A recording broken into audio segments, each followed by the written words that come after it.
Seeking a mindless rhythm, Quinn dragged an oily rag across the Apache's 30mm chain gun. She was supposed to be a ghost here, a phantom wrapped in the permanent, pour-deep stench of JP-8 jet fuel and burnt carbon. Her cover held perfectly until the pilot walked up, caught sight of her frayed patch, and stopped breathing. The Syrian sun didn't beat down. It pressed. It felt like a physical weight on the shoulders, a suffocating blanket of dry heat that baked the tarmac of the forward arming and refueling point into a shimmering, mirage-soaked skillet. Quinn sat cross-legged on a metal ammo crate beneath the chin of an AH-64 Apache, a rag soaked in CLP solvent wrapped around her right hand. Her knuckles were bruised purple, the skin split over the joints from a close-quarters breach 2 nights ago that had gone aggressively sideways. She didn't feel the pain, not really. It was just a dull, rhythmic throb that kept time with the scraping of a brass brush against the M230 chain gun's feed chute. Scrape, wipe, click. She loved the M230. It was a brutal, uncomplicated piece of machinery. It didn't have feelings. It didn't hesitate. You fed it 30mm high-explosive dual-purpose rounds, gave it an electrical pulse, and it destroyed whatever it looked at. Right now, it was caked in a fine, powdery mix of desert dust and unburnt propellant. It needed cleaning. And Quinn needed something to do with her hands. Her team was asleep in a blisteringly hot transient tent 200 yards away, catching a forced rest cycle before exfil. As a female augmentee in a Naval Special Warfare Development Group Tier 1 element, Quinn was used to the isolation. But today, the silence in the tent had been too loud. Every time she closed her eyes, she saw the mud brick walls of the compound in Idlib, heard the wet, tearing sound of rounds hitting meat, smelled the copper tang of blood mixing with sewage. So, she had wandered out to the flight line. She wore a ratty, sweat-stained gray t-shirt and tactical pants faded nearly white at the knees. Her dog tags were taped together and shoved down her shirt. To anyone walking by, she looked like a stray contractor or an overworked maintenance tech catching a shit detail. She scrubbed the receiver assembly, her forearm muscles bunching with the effort. The solvent smelled sharp, chemically sweet, burning the inside of her nose. She liked it. It masked the lingering scent of the compound. "Hey, the hell are you doing to my bird?" The voice was flat, tired, and laced with the casual arrogance unique to rotary wing pilots. Quinn didn't jump. She didn't even look up right away. She finished her stroke with the brass brush, wiped the loosened carbon away with her rag, and then slowly pivoted her neck. He was standing just outside the shadow of the fuselage. Warrant officer, tall, maybe early 30s, with the kind of lean, dehydrated physique that came from living on black coffee and adrenaline. His Nomex flight suit was unzipped to the sternum, revealing a sweat-soaked olive drab undershirt. He had his helmet tucked under one arm, and his eyes were hidden behind polarized Oakleys. The name tape on his chest read, Garrett. "Cleaning the feed chute," Quinn said. Her voice was gravelly from disuse. She didn't tack on a sir or chief. Garrett frowned, stepping into the shade. The temperature dropped 5 degrees, but the air felt heavier. "I didn't put in a work order. Armament guys usually don't touch the gun until we're rotating back to Bagram." "Who told you to pull the side plate?" "Nobody." Quinn turned back to the gun. She picked up a dental pick and began digging at a stubborn chunk of carbon wedged near the extractor claw. Looked like it was binding. Sand gets in the track, mixes with the lube, turns into cement. You'd have jammed after a 10-round burst. Garrett let out a sharp, dismissive breath.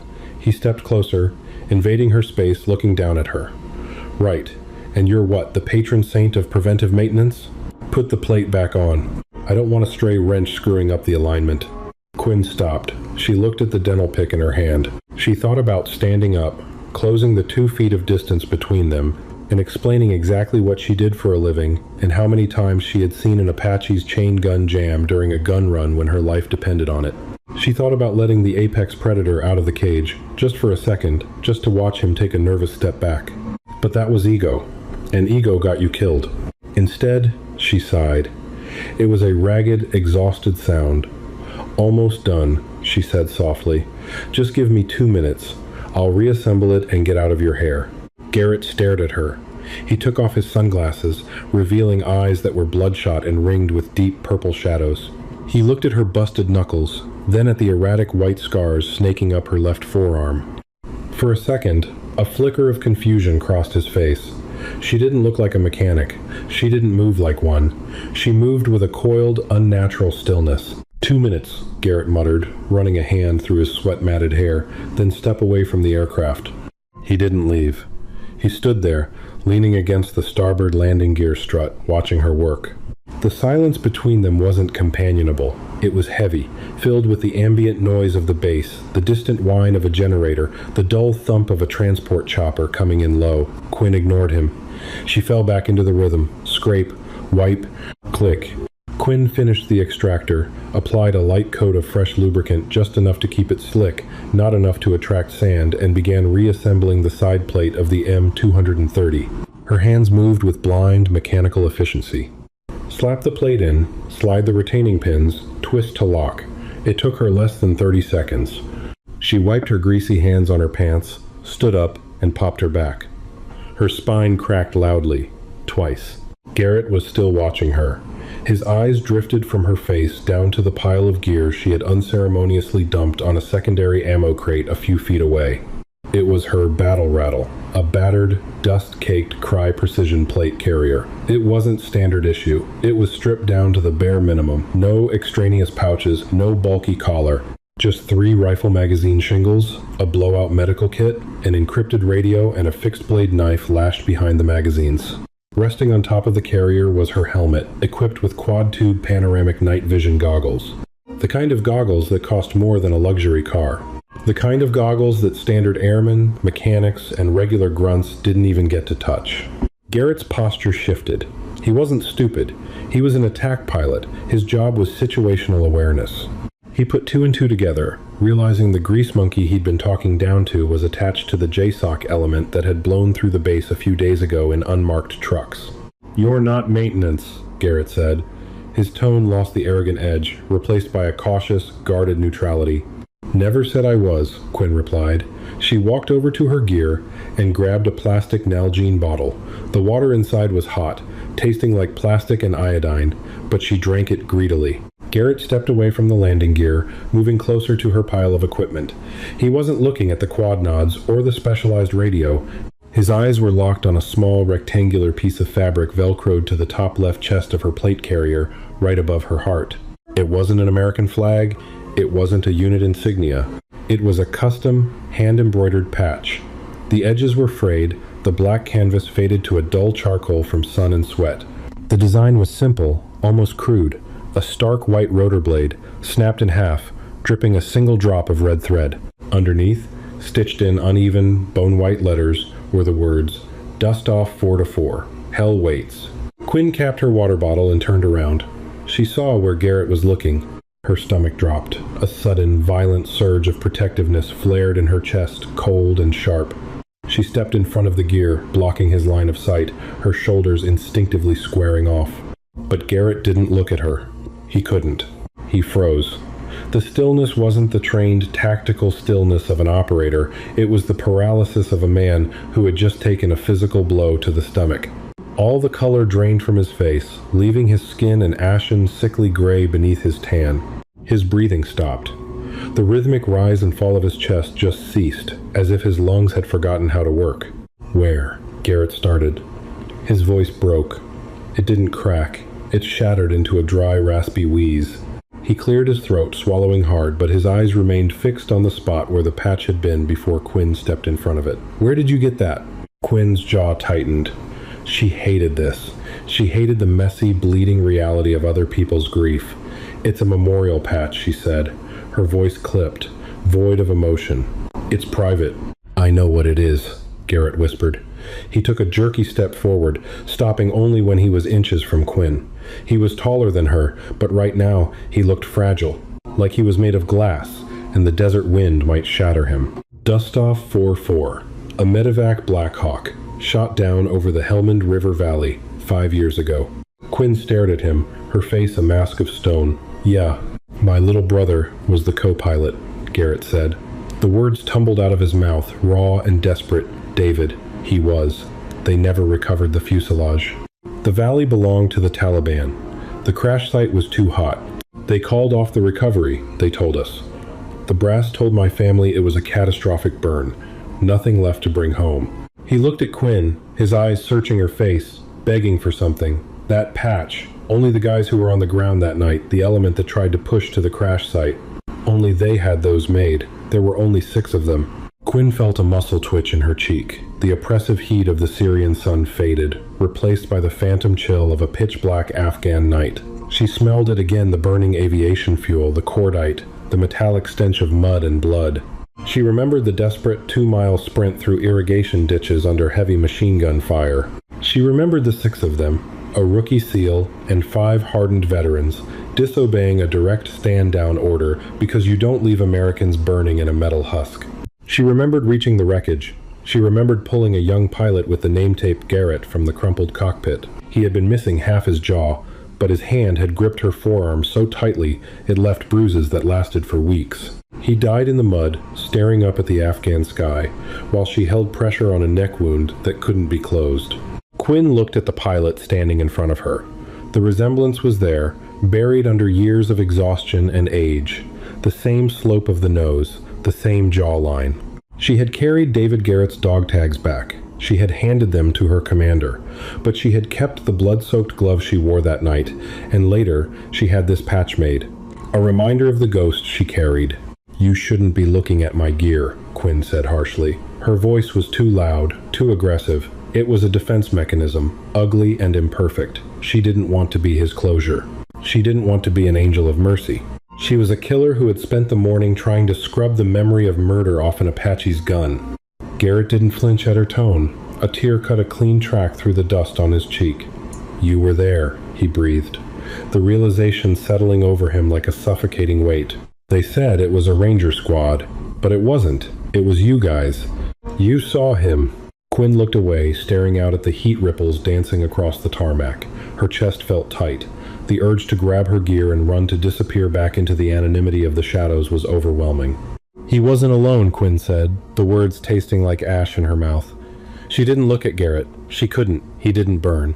"We got him out of the bird.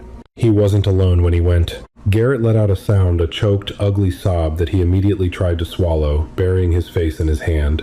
He turned away, leaning his forearm against the hot metal of the Apache's fuselage, his shoulders shaking. Quinn stood there, hands covered in gun grease and carbon, the heavy silence of the desert pressing in on them. She didn't reach out to touch him. She didn't offer a platitude. She just stood guard over his breakdown, staring out at the shimmering horizon, entirely out of her depth in the face of a human heart breaking. The silence stretched, turning brittle under the Syrian sun. Garrett didn't move for a long time. He kept his face shielded, his breathing jagged and wet, the sound absorbed by the matte-painted aluminum of the Apache's hull. Quinn hated the noise. She was trained to handle violence, the sharp, kinetic chaos of a raid, the deafening concussions of flashbangs, the sterile snap of suppressed rifle fire. She wasn't trained for this slow, bleeding release of a 5-year-old wound. She looked down at her hands. The grease had worked its way deep into the cuticles, staining the skin a permanent, dirty gray. She rubbed her thumb against her index finger. It felt gritty. Finally, Garrett pushed himself off the fuselage. He didn't look at her immediately. He reached up, blindly dragging a greasy flight glove across his face, smearing a streak of black carbon across his cheekbone. It made him look haggard, stripping away the polished veneer of an aviation officer and leaving behind someone entirely unmoored. "The casualty assistance officer came to the house," Garrett said. His voice was hollow, stripped of all its previous bass. He was talking to the tarmac, to the shimmering heat waves. Class A uniform. Somber face. "He sat on my mother's floral sofa and told us the bird took an RPG to the tail rotor, spun out, hit the deck at 140 knots. Quinn said nothing. She knew the script. "He said it was a catastrophic fuel ignition," Garrett continued, his hands clenching into fists at his sides, the knuckles turning white. "Said the heat was so intense the QRF couldn't get within 100 yards. Said it was instantaneous, no pain. Just lights out." He finally turned to look at her. His eyes were red-rimmed, angry, and incredibly tired. Was any of it true? Quinn shifted her weight. Her boots crunched on the loose gravel. "The RPG part," she said quietly. "It hit the tail boom, the spin-out. That was true." "And the fire?" "There was fire," Quinn said. She looked past him, her eyes focusing on a row of concrete T-walls 50 yards away. But she didn't see them. She saw the Helmand River Valley. The auxiliary tanks ruptured on impact. The magnesium in the engine block caught. But it wasn't an instantaneous inferno, not the whole cabin. Garrett swallowed. The movement in his throat was sharp, difficult. The report said it was a ranger squad that secured the perimeter the next morning. It didn't say anything about DevGru. It didn't say anyone reached the hull that night. Reports are written by staff officers in air-conditioned tactical operations centers, Quinn replied, the cynicism leaking into her voice, cold and flat. They write what makes sense on a timeline. They write what protects the brass from having to explain why a quick reaction force took 45 minutes to scramble. My element was a mile out, conducting a kinetic strike on a high-value target compound. We heard the distress call over the net. We saw the flash. She stopped. She didn't want to tell this story. The memory tasted like copper and dust. It was ugly. It wasn't heroic. It was just a desperate, sloppy scramble through the dark. Tell me, Garrett demanded. It wasn't a request. It was an order from a man who had been starved of the truth for half a decade. I need to know, please. Quinn let out a slow, measured breath. She closed her eyes for a fraction of a second. Fine. We broke contact with our primary target and moved to the crash site on foot, she said, her voice dropping into the detached, monotone cadence she used during mission debriefs. 2 miles through irrigated poppy fields, mud up to our knees. We took heavy enfilade fire from 2 tree lines. The Dushka machine guns were tearing the stalks to shreds around us. She opened her eyes, locking them onto Garrett's. If he wanted the truth, he was going to get all of it. When we reached the bird, the fire was bad, but the wind was blowing the flames back toward the tail. The cockpit was crushed. The pilot was gone, crushed against the instrument panel. Garrett flinched, a full-body tremor. Your brother was in the right seat, Quinn continued, her voice unrelenting. The fuselage had crumpled inward, trapping his legs beneath the cyclic and the armored plating. He was conscious. Oh God, Garrett whispered, his knees buckling slightly. He leaned heavily against the Apache's tire. He was awake? He was in deep shock, Quinn corrected gently. The raw truth needed a localized anesthetic. Massive trauma to the cervical spine. He didn't feel his legs. He didn't feel the fire. He was mostly numb. What did he say? Garrett's voice was a desperate, ragged plea. Did he know? Did he ask for my mom? Did he say anything to you? Quinn looked at him. This was the moment where the movies lied. In the movies, the dying operator grabs the hero's collar and whispers a profound, poetic final message. They talk about their wives. They talk about God. They find peace. In reality, the dying were usually just confused, cold, and terrified. Quinn remembered the suffocating heat of the burning aircraft. She remembered the frantic, wet sound of her team leader, Miller, trying to pry the armored door off its hinges with a Halligan bar while incoming rounds sparked against the hull. She remembered crawling halfway into the shattered cockpit, the jagged edge of the plexiglass slicing a deep groove into her forearm, the same scar Garrett had stared at earlier. She remembered grabbing David Garrett by the straps of his vest. She remembered his face, obscured by blood and aviation fluid. He didn't know he was dying, Quinn said softly. It was the kindest truth she had. His brain couldn't process the trauma. He just looked at me, and he complained about the noise. He said the radios were too loud. Garrett let out a breathless, broken laugh, a sound of pure agony. The radios. Yeah, Quinn said. He told me to turn off the comms. He said it was giving him a headache. She paused, letting the reality of it settle in the stagnant air between them. I put my hand over his ear. I told him I turned them off. He closed his eyes.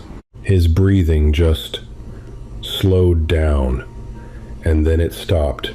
It took less than 2 minutes from the time I reached him. She didn't tell him about the blood. She didn't tell him about the way David's fingers had spasmed, digging into her wrist so hard she thought the bone would crack. She didn't tell him that she had to use her combat knife to cut his dog tags off because his neck was too swollen to pull the chain over his head. Garrett slowly slid down the side of the landing gear, crouching in the dust, his head hanging between his knees. The harsh midday sun baked the concrete around them, creating a suffocating oven, but Garrett looked like he was freezing to death. Why did they lie? He asked to the pavement. Why didn't they just tell us they tried? Why say he burned? Because a closed casket and a catastrophic, instant death is easier for a mother to swallow, Quinn said, her tone devoid of judgment. She had seen the military's grieving apparatus at work enough times to understand its brutal utilitarian logic. Because acknowledging that DEVGRU was on the ground opens up classified timelines. Because admitting he bled out while trapped means admitting the rescue helicopters were too slow. The machine protects itself. Garrett. You know that. You fly for it. Garrett didn't argue. He just nodded, a slow, microscopic movement of his head. 10 minutes passed, maybe 15. The base around them continued its relentless mechanical churn. A pair of F-15 Strike Eagles roared overhead, climbing steeply into the hazy blue sky, their afterburners cracking the air like physical blows. Quinn didn't move. She stood her ground, the silent sentinel. She felt the sweat drying on her t-shirt, leaving stiff, salty rings under her arms and across her chest. Her muscles ached, a deep lactic burn from the raid 2 nights ago finally catching up to the adrenaline crash. Eventually, Garrett stood up. His movements were stiff, like an old man whose joints had seized in the cold. He looked completely drained, hollowed out, but the frantic, desperate energy was gone. In its place was a heavy, terrible calm. He looked at Quinn. He really looked at her this time. Not as a dirty maintenance tech, not as a woman invading his flight line, but as the last person on Earth who had touched his brother while he was alive. "Did you take his tags?" Garrett asked, his voice rough as sandpaper. "Yeah," Quinn said. "I handed them to my commanding officer at Bagram. They should have made their way to your family." "They did," Garrett nodded. "They were clean, polished." "They were scrubbed," Quinn confirmed.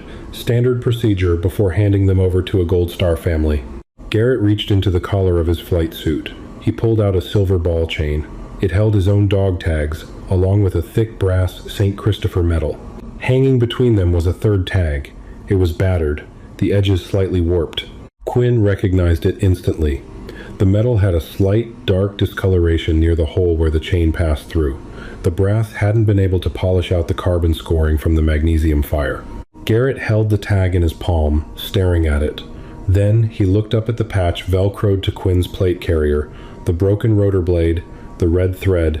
"He was 22, Garrett said softly. "I know," Quinn said. He looked younger. Garrett let the tag drop back against his chest and zipped his flight suit up to his collar, hiding the metal from the sun. He took a step toward her. He didn't extend his hand. He didn't salute. The space between them didn't allow for cheap military theatrics. "I hated you guys for 5 years, Garrett said, the admission raw and entirely honest. I hated the Rangers they said were there. I hated the QRF. I hated everyone who got to come home from that valley when he didn't. I spent 5 years picturing him burning alone in that cockpit." He stopped, his jaw working as he swallowed the emotion threatening to choke him again. "He wasn't alone," Quinn said fiercely. The words surprised her. They were louder than she intended, ringing with an intensity that fractured her carefully constructed stoicism. "We didn't leave him, Garrett. We stayed with the hull until the sun came up and a mechanized unit pushed through to relieve us. We dragged him out. We put him on the bird. He came home with us." Garrett's eyes watered, but he didn't cry. He just gave a tight, microscopic nod. "Thank you." The words felt inadequate, weightless in the heavy Syrian air, but they were all he had. He turned around and walked away, his boots dragging slightly on the asphalt.